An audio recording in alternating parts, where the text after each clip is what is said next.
Hey guys, it's Matt. In this video, I'm going to give you an AI update, what all these various types of programs are able to achieve in 2024, not just image generation or video generation like Sora, but other types of deep fake where the AI can completely mimic and copy almost anyone's voice at this point.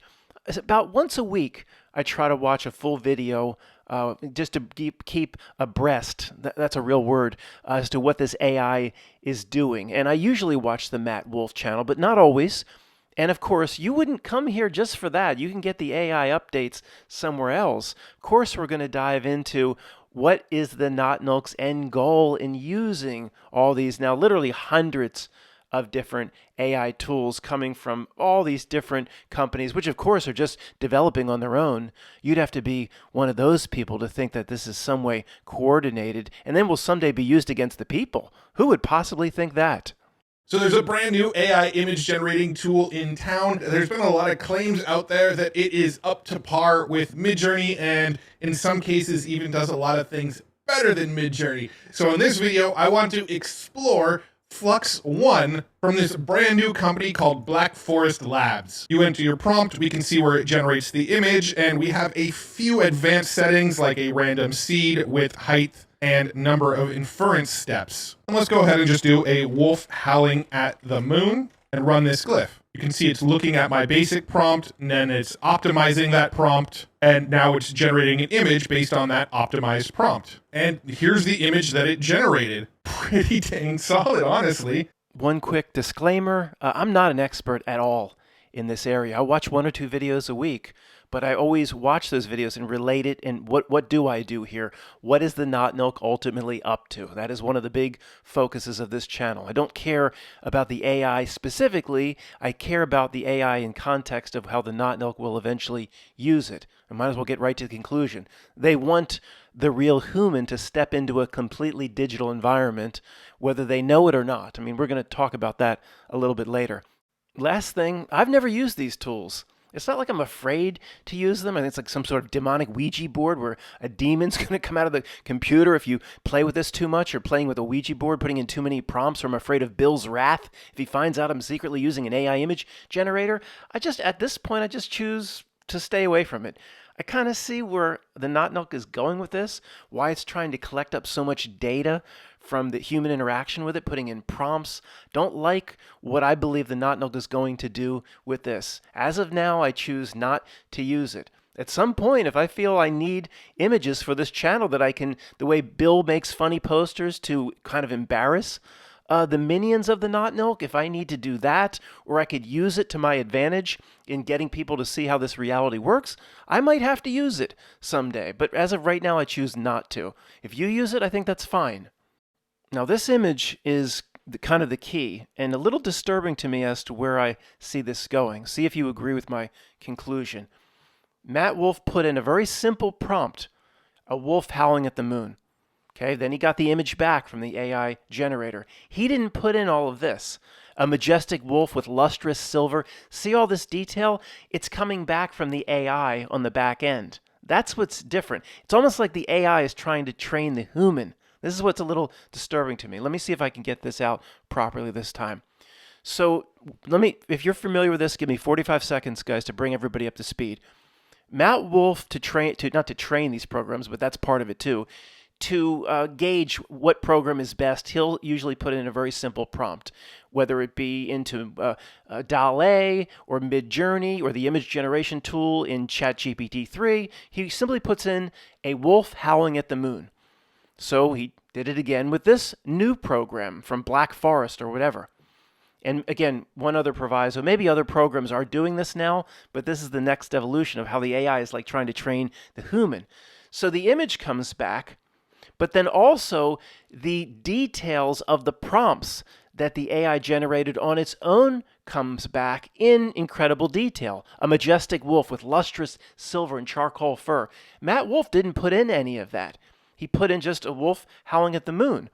It generated this on its own. Then it shows the human that put in the initial prompts that got the image what it wants. What's different about this versus a year and a half ago, Greg trying to put Stable Diffusion on his computer, he said the hardest thing is trying to figure out what language it likes to get the image that I want, what the prompts, understanding its language. Now it's all in full sentences. It's not like code or anything. It's you just type in a sentence what you want the AI to do. Then it comes back with all the detail. You can see, then you can change the specifics that you want, basically diving back into the detail that it gives you. However, it's like, I don't know if you agree with me here. I'm not going to re-record this again. It's very hard to talk about.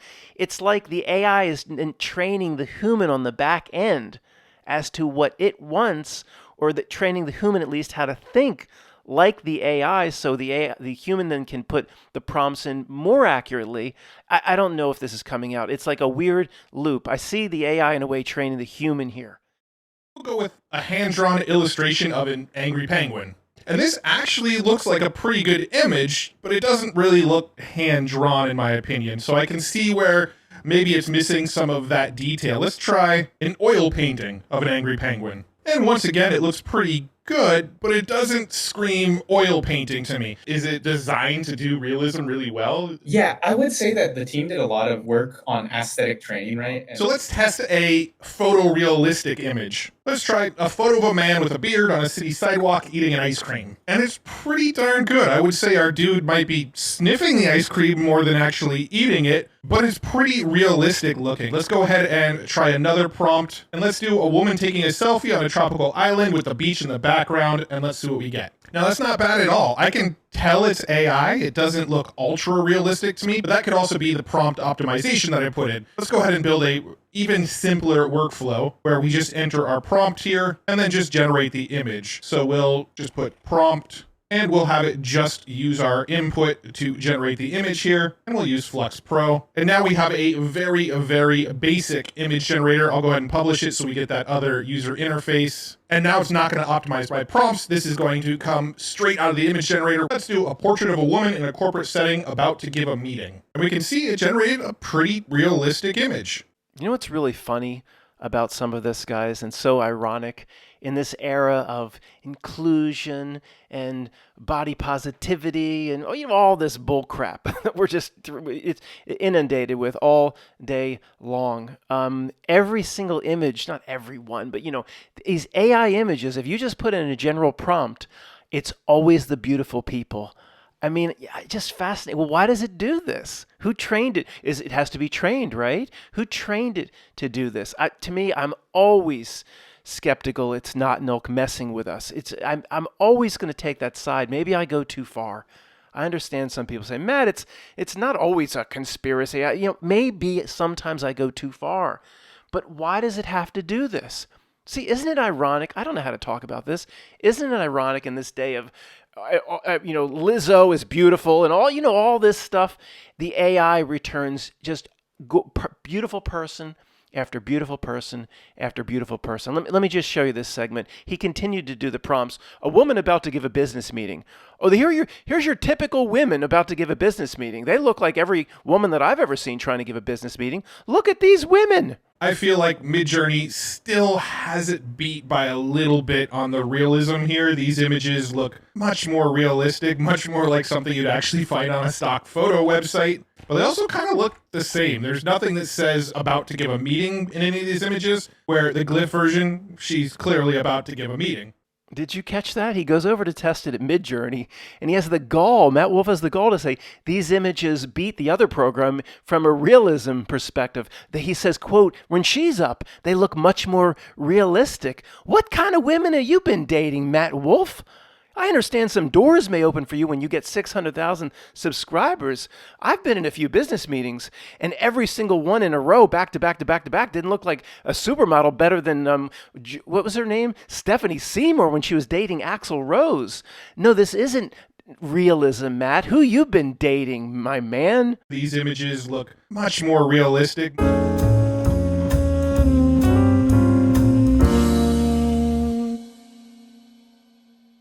here Matt Wolf is talking to this guy, Angry Penguin, on Twitter. He's saying the text prompts are much better for this certain program for logo creation. I want to talk about that in just a moment.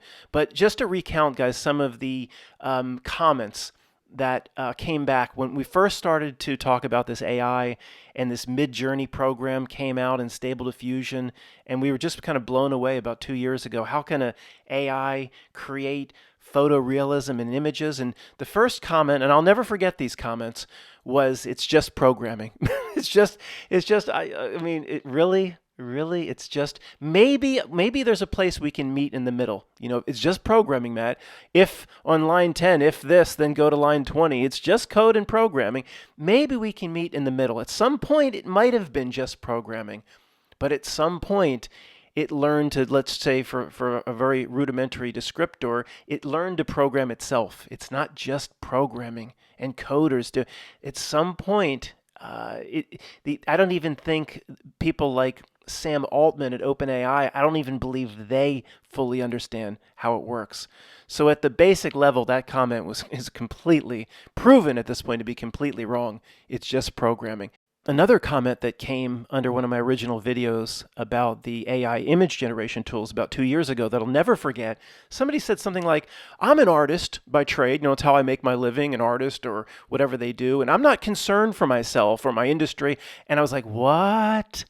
So now everybody in the world has access to free programs where they can create any sort of image in a second for free, from a basic, you can tell it to do a rough watercolor all the way up to photorealism, and you're not worried? What? And it relates to the image that's up now, where he's saying this particular program, Black Forest, does better with text. That had been a problem up until recently. You could say, AI program, give me a wolf howling at the moon, and it would show you if you want a watercolor or a more photorealistic. But if you said, give me a wolf howling at the moon with the text above it, Matt is quantum of conscience, it wouldn't do it properly. It just couldn't get the text in there for some reason. He's saying this Blackwater program, Blackwater, that's like the dark ops group, Black Forest. Although it doesn't in the A-Team, the movie, I think they refer to Blackwater as the Black Forest Boys, whatever. He's saying the text is very good in this, so now you can do instantly logos or little logos for your business, and all these people will be put out of business. All the people that do this. Pam, my friend Pam, has a little hiking club. And she worked with like a logo creator, a person, for, I don't know, on and off for a week. And it was like $200 or something. The person couldn't have made that much money because Pam said, change this. Pam said, change that. I want a blue sky. Change this. And the person kept accommodating all her changes. Pam, just stick with it all looks nice. Just be done with it. Stop harassing this person.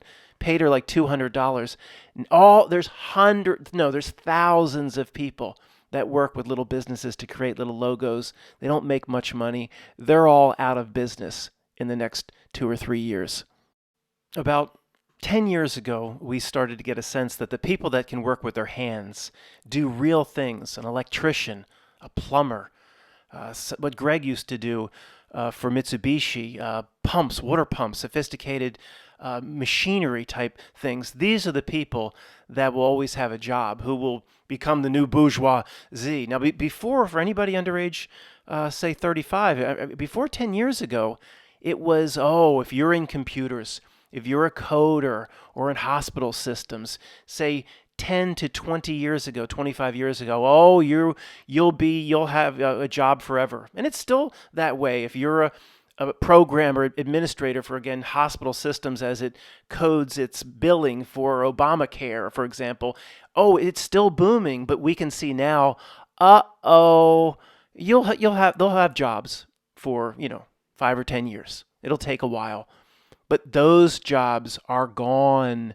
If you work in computers, now that the AI is what it is, so what? The AI, it will code everything. It will take over everything. It'll take a while. There's a lot of you, it'll take 10 years. Maybe it'll be a little bit more accelerated than that. The only people that will be standing when the dust settles, and they will make triple what they make now. I mean, see, get one of these services to come in and install a new hot water heater. You got a new hot water heater in 1995. It was like, with labor, it was like $310 or something. A new hot water heater with labor, it's like $1,400, $1,500, $1,600.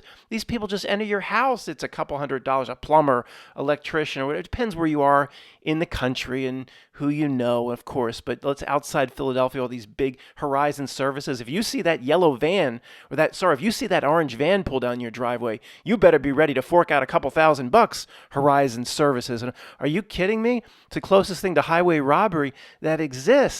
If you can put pipes together or do a little bit of welding or circuit welding or things with your hands, see, the AI can't do this. These are the only people that will be left standing when the dust settles in terms of employment over the next 25 years. I'm actually sitting here thinking about that last segment and what was said. Sometimes I do think between segments. It doesn't just come all out like some mindless automaton. And I was thinking, well, again, the more physical things that you do, the safer you are, right? And then at first I'm, well, sex workers are going to be the safest. Like, no, not at all. They're the least safe for physical workers. We never thought the movie Her could come to fruition, whatever that means, so quickly. 2013, the movie Her, where the operating system is so realistic, so personable, he makes it his girlfriend. He travels with him. He's on the beach walking with it. He's walking with his AI, Joaquin Phoenix's AI girlfriend on the beach. We nobody in 2013 that have said this will exist in 2024. And even more because he didn't have a visual. He did not have a visual. And it doesn't quite exist today, but almost. And they're just months away from a complete interactive through the chat GPT with the sensual voice that you want and the face that you want on the phone. And then the little sex tools and gadgets that come, the little tube will come in the mail that feels like you know what. So at first I thought, well, the most physical job of all is the most ancient and oldest of occupations. They're the most at risk because they're already being replaced by an AI sensual voice on a phone and a slimy tube that comes in the mail. And maybe we just answered our own question.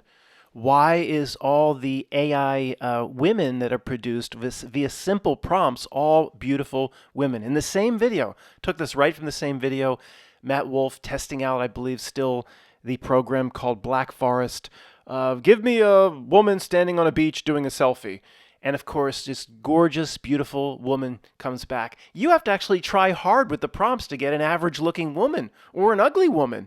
If you just put the word woman in your prompt, some supermodel comes back. You have to try hard. Like you can actually put in real sentences now, like AI or Black Forest program. I want a woman that looks average. Even if you're not sure, err on the side of being slightly ugly. Do I have to say wart or do I have to put in the exact facial features you need to make it ugly? And then it returns a prompt back to you before the image. It says, it says, I don't understand. The AI is talking back to you before it creates the image. I don't understand. It didn't program me to make no average looking or ugly woman. Or it might say this. What is an ugly woman? It doesn't even know. See, it's just like Furious said in Boys in the Hood. Why do they put the gun store and the liquor store? Because they want us to kill ourselves. Because they want every man to be dating an AI image. They want her. Literally, they want the situation her to play out. That's why all these fantasy women come up through Midjourney. Because that's going to be 10 times better than a real girlfriend that just nags. I want to go to Longwood Gardens. You never take me to Longwood Gardens. I want to go out and see the flowers and the leaves. Longwood Gardens Christmas show. Longwood Gardens Christmas show.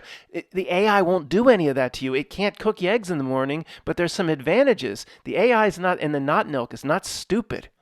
In the old days of my father, even the days of me, Generation X, if you were dating a girl at school and if she was going to come back, say, with you, Thanksgiving or Christmas. Oh, that's a big step. Oh, Matt's taking a bit. I never had no girlfriend like that. Let's say my father. Is he going to bring his girlfriend back for Christmas? Oh, that's a big step. That's one step closer to marriage. Now it'll be, here's what the family typically asks first. They'll say, you going to bring an AI girlfriend to Thanksgiving? Oh, yeah, Aunt B. I've got a warrior woman from Westeros on my computer. I'm dating this warrior woman on my computer. Can I set her up here on the table next to the Thanksgiving turkey?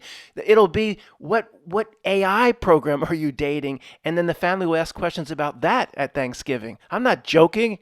Getting back to the updates on AI and what I initially promised in hopes of doing that before this breaks down into nonsense. The image generator programs can all produce complete photo realism, where basically nobody can tell the difference between, quote, real life and what's generated via an AI program. Now it's coming to video. The video clips through Sora still look a little bit off, but they're 90% photorealistic, for they can do 10, 20-second clips. They're 6 months away from doing 5-minute clips or more. And then, this is what they're giving us guys for free.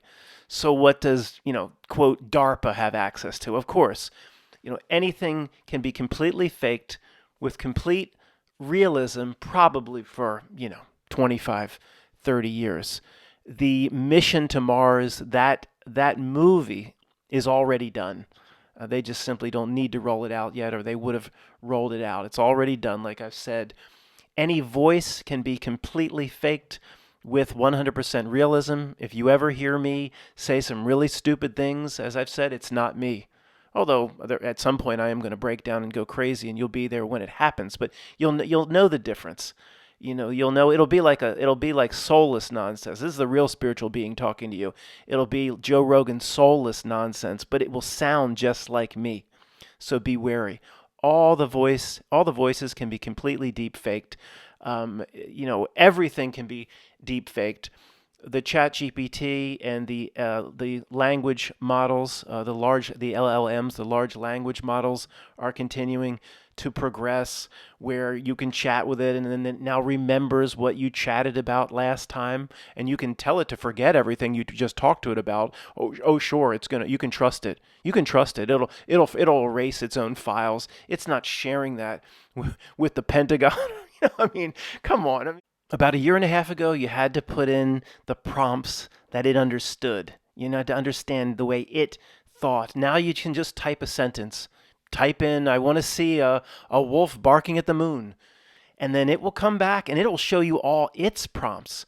So then you can work with what it wants, and it can train the human as to what it wants. And now it's just basically regular text. You just type in what you want and you get back. You don't have to worry about if it doesn't understand certain language. That's all now gone away in the past year. Of course, all the big companies continue to have little breakthroughs and one-up each other regarding the AI. And yeah, I hear you screaming at me.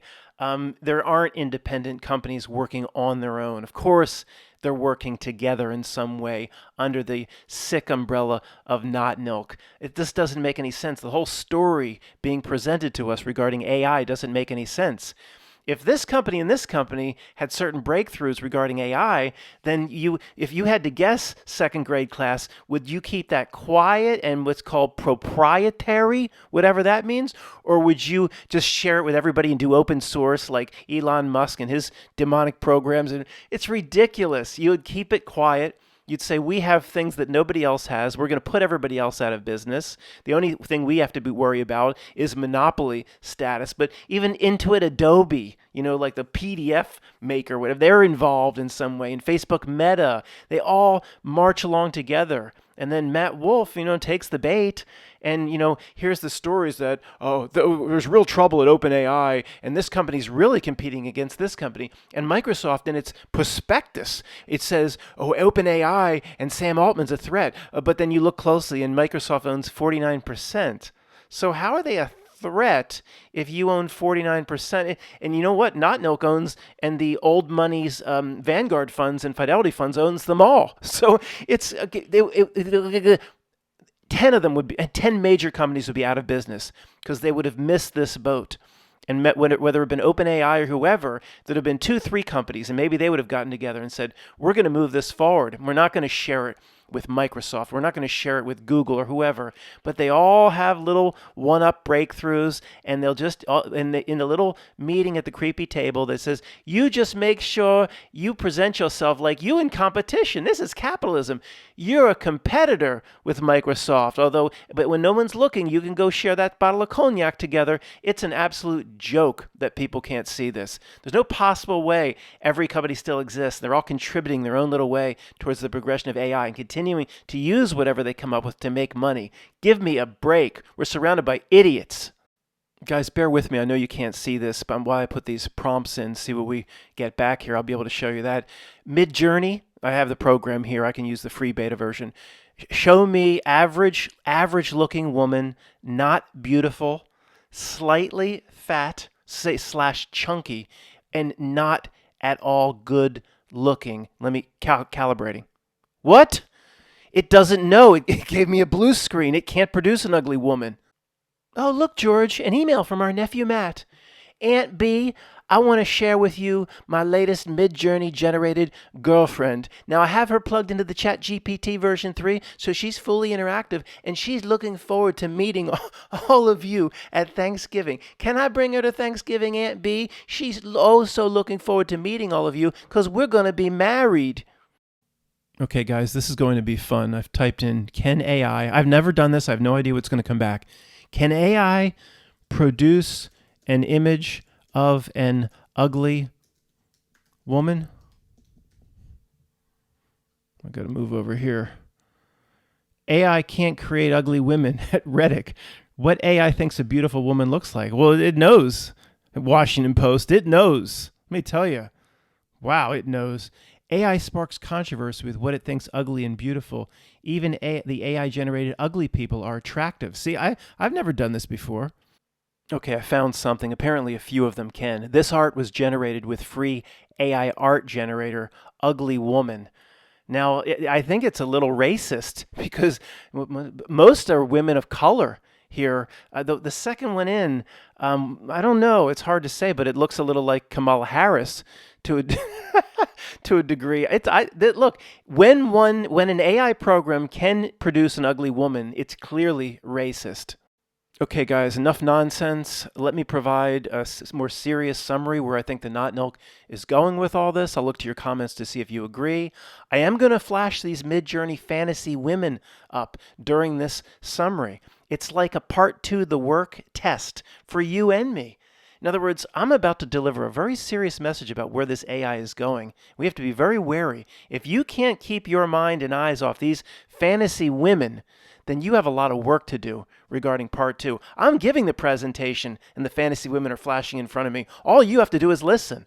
At this point, there are hundreds of free or almost free AI tools that didn't even exist a year and a half, 2 years ago. They need the human interaction, the AI in collecting up its data, whatever it's trying to do, and I'll give you my opinion on that. It is putting all these programs out for free so people, hundreds of millions of people a day participate. Put in the prompts, make adjustments to the image to tell the AI, no, this is really what I wanted. No, that's not what I wanted. Here, put this prompt in. It's learning. Of course it is. There's no money being made in all of this. Can't your friends and family see that? Well, Midjourney charges $4.99. Oh, I'm sorry. Yeah, that couple charged a few dollars. Oh, it's basically free. Well, what's all this data collection for? Oh, you just have to be one of those people. You guys always go dark. Of course, it's so obvious. It's learning. It needs the human interaction. Let me just jump right to the conclusion. At some point, it will create a digital world or a digital environment that is one hell realm lower than this. Whether people choose to go in it because they're going to be surrounded by their fantasy women, 72 virgins. Maybe they'll choose it, or maybe people won't even know. They'll step into a completely digital world. They won't even know that the headset got slipped on. It's like the USS Callister in Black Mirror. Woman just wakes up on the ship. She's like, "What is this?" And it's like a digital version of herself. Maybe they'll slide us into a a deep fake, and we'll wake up one day and we won't even know it's a deep fake. Well, Matt, they already did that. That's what happened in September of 2001. Maybe it's all on the table. Again, for anybody that this concerns them, no matter where they've put us, if this is not the original reality, it doesn't. It's just me. It does not concern me in any way that I'm a copy or I'm not the real spiritual being. That does not concern me. It really doesn't, because I trust in inner knowing, inner tuning fork and frequencies. Maybe, as Elon Musk says, they have put us realms down. And Matt, this will be the next layer of a fake digital. Maybe. That does not mean I'm a lesser spiritual being. And I'm not just saying that to make myself feel good. I can't know for sure, but I'm fully confident. So none of this, in my opinion, should scare anyone. Maybe we are at layer 5 or layer 5,000. It doesn't matter. But then it never stops. It never rests. It's the Terminator. Everybody, 100 million people a day, 500 million people a day, in some way participating with the AI, giving it the prompts. So it's continuing to learn. It's always the strangers from Dark City. It doesn't have what we have. So it's always trying to learn whether to get it for itself or to push us into a lower state. And yes, I can't resist every single time I reference the movie Dark City. I have to do the horrible Kiefer Sutherland, and I will end the video with this nonsense. You see, people listening to Quantum of Conscience, the AI doesn't have what you have. It doesn't have a human soul, so it needs to study the human soul. It needs to learn via the prompts that people put in. And one day, they will put you into a lower hell form, into a digital environment. And you, poor sons of bitches, will wake up and not even know that you've entered the digital world. That's what we need to be on the lookout for. Not if Kamala Harris is going to be president. We need to really have the spidey senses up. Say, did they just put us into a digital world and I didn't notice? We need to notice it, because I think there's power, at least in any way not going along with it. There is a sense of free will that still exists here. I believe that. And this whole scenario, in the end of the day, does not worry me and it does not concern me. So I know it's very dark and it can get a little scary, but it shouldn't. Thanks for listening.